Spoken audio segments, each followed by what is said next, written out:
അടുത്ത രണ്ടാമത്തെ question. In A circle A code 4 centimeters away from the center is 4 centimeters long. What is the circumference of the circle?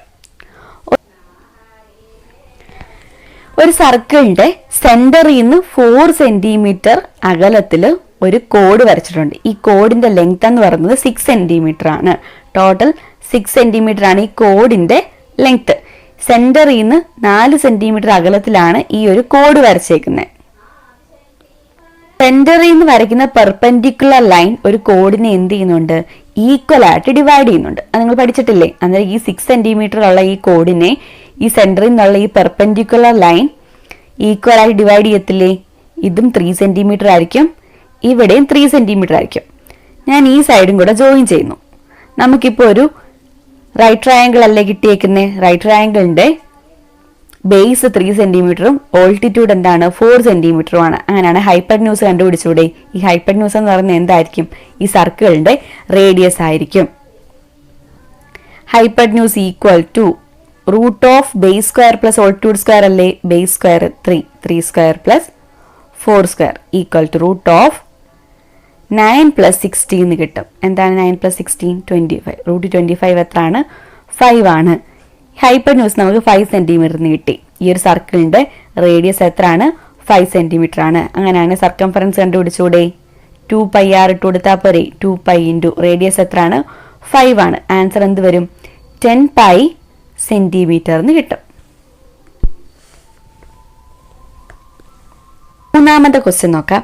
The figure below shows an isosceles triangle of base and height 4 centimeters drawn with vertices on a circle. Calculate the circumference of the circle. ഒരു സർക്കിളിൽ എന്ത് വരച്ചിട്ടുണ്ട്? ഒരു isosceles triangle വരച്ചിട്ടുണ്ട്. ഇതിന്റെ 3 വെർട്ടെക്സും സർക്കിളിലാണുള്ളത്. ഈ isosceles ട്രയാങ്കിളിന്റെ ഹൈറ്റും ബേസും എത്രയാണ്? 4 സെന്റിമീറ്റർ ആണ്. അങ്ങനെയാണ് ഈ ഒരു സർക്കിളിന്റെ സർക്കംഫറൻസ് കണ്ടുപിടിക്കാനാണ് പറഞ്ഞേക്കുന്നത്. ഇവിടം വരെയുള്ള ലെങ്ത് എന്തായിരിക്കും? റേഡിയസ് ആയിരിക്കത്തില്ലേ? സെന്ററിൽ നിന്ന് സർക്കിളോട്ടുള്ള ഡിസ്റ്റൻസ് എന്താണ്? റേഡിയസ് ആണ്. ഈ ടോട്ടൽ ഹൈറ്റ് എത്രയാണെന്ന് നമുക്കറിയാം? 4 സെന്റിമീറ്റർ ആണെന്ന് അറിയാം. അങ്ങനെയാണെങ്കിൽ ഈ ബാക്കി ഡിസ്റ്റൻസ് എന്തായിരിക്കും? 4 - r ആയിരിക്കത്തില്ലേ? 4 - റേഡിയസ് ആയിരിക്കത്തില്ലേ? അതുപോലെ സെന്ററിൽ നിന്നുള്ള പെർപെൻഡിക്കുലർ ലൈൻ ഈ ഒരു കോഡിനെ എന്ത് ചെയ്യുന്നുണ്ട്? ഈക്വൽ ആയിട്ട് ഡിവൈഡ് ചെയ്യുന്നുണ്ട്. ഇത് മൊത്തം 4 സെന്റിമീറ്റർ ആണ്. ഇത് എത്ര ആയിരിക്കും? 2 സെന്റിമീറ്റർ ആയിരിക്കത്തില്ലേ? ഇനി നമുക്ക് ഈ ഒരു ട്രയാങ്കിൾ, ഇതൊരു റൈറ്റ് ട്രയാങ്കിൾ ആണ്. ഈ ഒരു ട്രയാങ്കിളിന്റെ ഹൈപ്പർന്യൂസ് കണ്ടുപിടിച്ചാൽ ഈ ഒരു സർക്കിളിന്റെ റേഡിയസ് കിട്ടും ഇല്ലേ? എന്താണ് Pythagoras theorem? Hypotenuse square is equal to base square plus altitude square. ഇവിടെ ഹൈപ്പർന്യൂസ് എത്രയാണ്? 6 ആണ്. സോ ഞാൻ r² എന്ന് കൊടുത്തു. Equal to base square 2 square ആണ്. ഓൾട്ടിറ്റ്യൂഡ് എന്താണ്? 4 - r the whole square.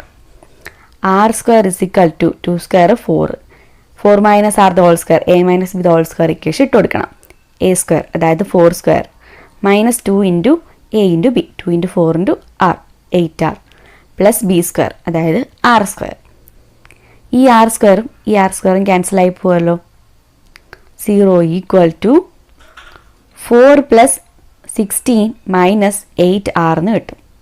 So 8r equal to 20, r equal to 20/8 എന്ന് കിട്ടി. ഈ ഒരു സർക്കിളിന്റെ റേഡിയസ് എന്താണ്? 20/8. അതിനെ നമുക്ക് 10/4 അല്ലെങ്കിൽ 5/2 എന്ന് എഴുതാം. 5/2 അല്ലേ? ഇനി നമുക്ക് സർക്കംഫറൻസ് കണ്ടുപിടിച്ചൂടെ? സർക്കംഫറൻസ് എന്താണ്? 2πr അല്ലേ? r നമുക്ക് എന്തെന്ന് കിട്ടി? ഇപ്പം 2π ഇൻറ്റു 5/2. 2 കട്ടായി പോവല്ലോ. സോ 5π സെന്റിമീറ്റർ ആണ് ഈ ഒരു സർക്കിളിന്റെ സർക്കംഫറൻസ്.